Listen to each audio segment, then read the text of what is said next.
ये बात उस समय की है जब मेरी शादी को 1 साल हो चुका था। मन में सास का डर तो था, पर सारे कार्यों में कुशल होने से एक विश्वास सा बन गया था कि मैं धीरे धीरे सबका दिल जीत लूंगी। हालांकि शादी को 1 साल बीतने और हर काम को कुशलतापूर्वक कर लेने के बावजूद मैंने सास के मुंह से अपने लिए तारीफ का एक शब्द भी नहीं सुना था।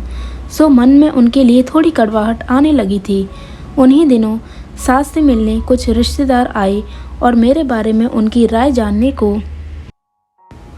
पूछने लगे कि छोटी बहू कैसी है। तो मेरी सास बोली, बिल्कुल नमक के जैसी।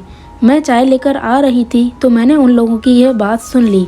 सुनकर बहुत बुरा लगा और मैं अनमनी सी होकर सबके पैर छूकर आ गई और कमरे में आकर रो पड़ी। रात को खाना खाने का भी मन नहीं हुआ। खाना ठीक से नहीं खाते देखकर सास ने पूछा, क्या बात है, तुम बहुत उदास लग रही हो और खाना भी नहीं खाया, तबीयत तो ठीक है ना तुम्हारी। इतना सुन मैं फिर रो पड़ी और जो सुना था सब बता दिया। सास हंसते हुए बोली, बस इतनी सी बात, तुमने मेरी बात का गलत मतलब निकाल लिया। उसका मतलब है कि बहू नमक के समान होती है, जिसका कर्ज कभी नहीं चुकाया जा सकता, क्योंकि वो हमारे लिए अपना सब कुछ छोड़ कर आती है और जिसके बिना हर चीज़ बेस्वाद लगती है।